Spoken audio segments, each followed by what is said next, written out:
Welcome to today's episode of Horror Movie Theories. Now, this is where I take a look at different theories floating around in the horror community about different topics. I have done these before. I did Is Michael Myers Superhuman? And I also did What Happened to Paul in Friday the 13th Part 2.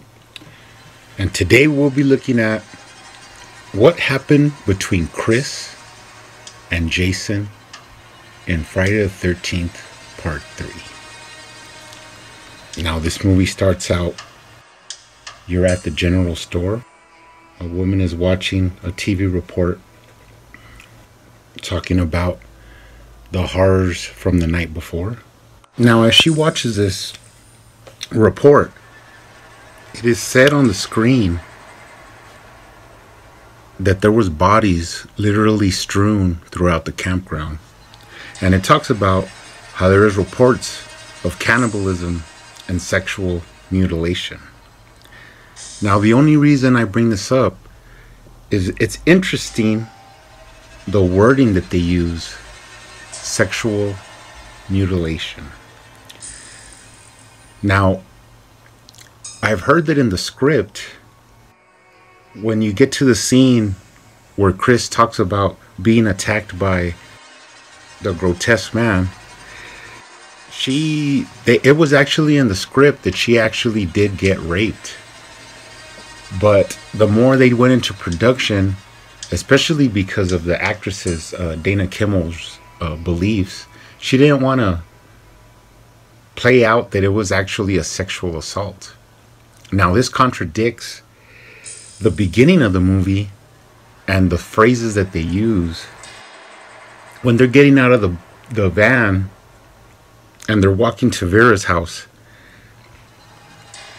She makes fun of Debbie and Andy, saying that sex. Is that all you guys think about?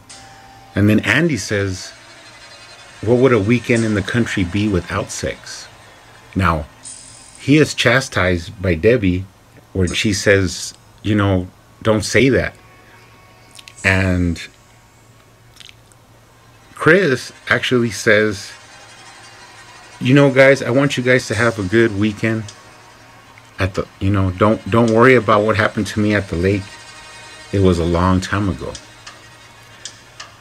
Now, why would she say what happened to me when he was talking about sex? It kind of sounds like rape. Well, the incident that happened to her did happen 2 years before, and she hadn't been back to the cabin, to Higgins Haven, in 2 years. Now another scene that brings this up is when they're actually passing through the crime scene at the general store, and she's really looking at the crime scene. They're bringing out a body, the police are there, and Debbie actually tells her, don't let your imagination run wild. And that's another point of bringing it up, that she was attacked in this area. So that's just at the very beginning of the movie, bringing up scenes that actually bring out that she was attacked, or make it a plot point. Now, getting to the actual cabin at Higgins Haven, you could tell she's kind of cautious when she gets down from the van, and when she actually walks into the cabin, she looks pretty, on edge. Little does she know that her old flame, Rick, is actually already there. And he surprises her and just kisses her out of the blue. Now, this would not be anything strange because, they were in a relationship before. But when she pushes him away, he kind of gets, he tells her, like, well, hey, why are you giving me the cold shoulder? Did it get cold in here? And she's like, I don't want you to take it wrong. It's just that I haven't been in this place in a long time, and I need to get Let me get used to this place again. It's been a while since I've been here.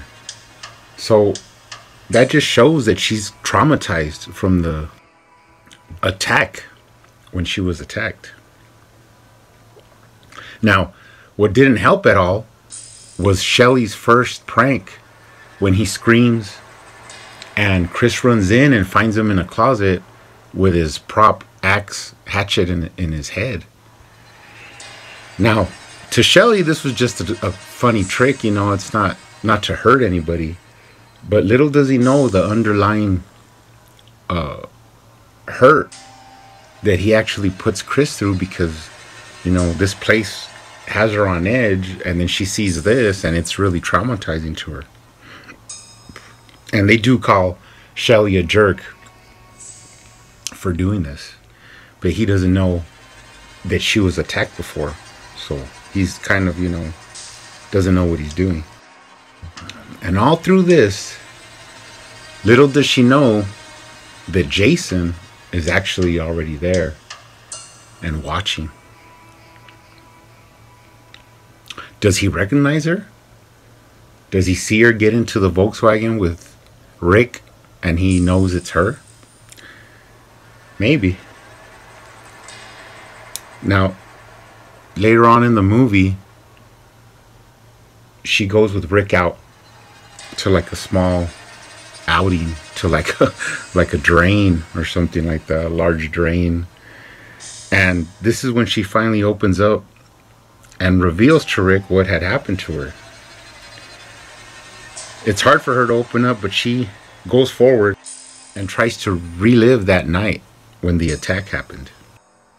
Now, the way she explains it, the night they had gone out on a date, she came back really late.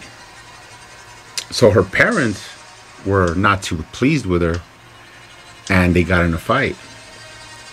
Now her mom just had enough and smacked her across the face, which really surprised her, because she says that she had never laid a hand on her before this.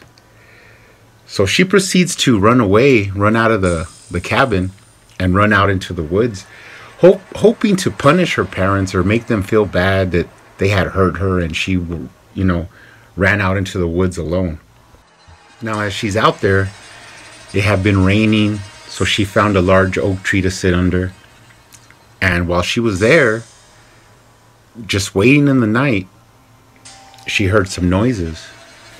So she thinks it might be her father, her mother, somebody coming to look for her. But instead, it is Jason. Now, in reality, this is 2 years before Friday the 13th Part 2.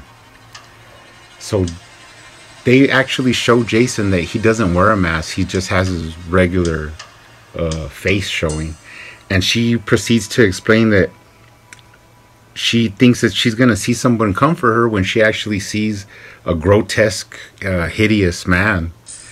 He was so horrible that he even looked inhuman.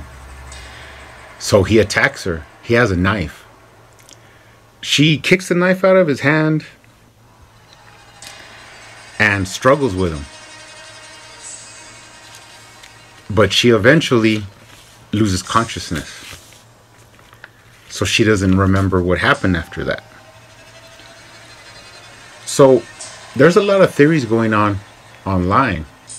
A lot of people think that Jason actually raped her. A lot of people think that she escaped from Jason's grasp and ran out into the woods, and she succeeded in getting away from him, but she just ran blindly out into the woods and just ended up getting away until she was found. But I have my own theory. Now, my theory is that as soon as she blacks out, a couple seconds later, when Jason is about to kill her, assault her, her parents had actually already gotten together a search party to look for her. So when they were coming through the woods looking for her, they scared Jason off right before he was able to do anything. So they scared Jason off. They found her. you know, like all dirty and scratched up, laying in the laying on the forest floor, and they scooped her up and took her back home. Now, she explains that they never talked about it. She had never spoken to her parents about it, and they never brought it up. She just woke up in her own bed. Now, I think that they took her home, put her in bed, and that's where she woke up. And that was the end of it. Now, she does say that she tells Rick that they act like if it never happened, but she knows that it did happen. And she'll never forget that horrible face.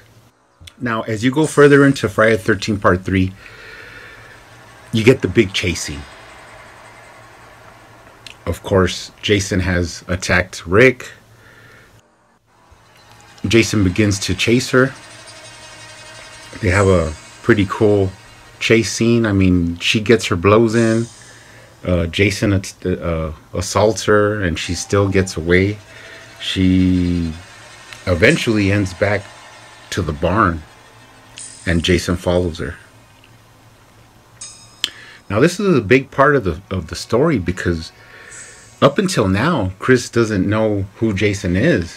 She just thinks he's a killer because, of course, he has his newly acquired hockey mask on. But she does eventually get the upper hand. She hits him with the shovel, and she proceeds to hang him with a rope that earlier Rick was using to pull hay up to the loft. Now, she pushes him off the edge, and for all intents and purposes, Jason hangs. She climbs down, she opens up the barn, and there's Jason hanging. But before she could step around him to get away, he comes back to life.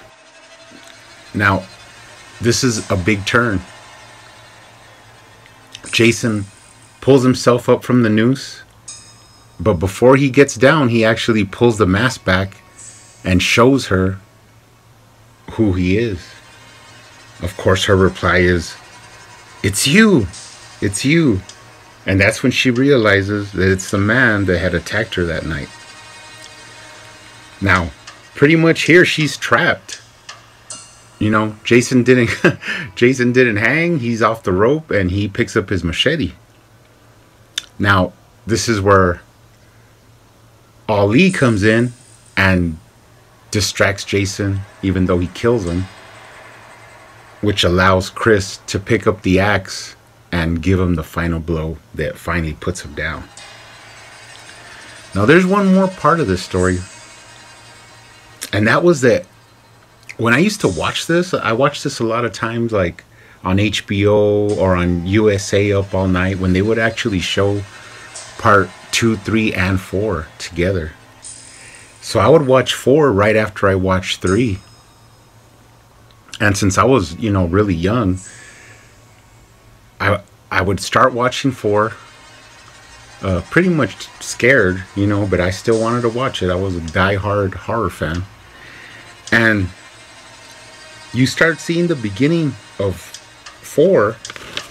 Of course, it shows where they find Jason's body in the barn. They're picking up the evidence.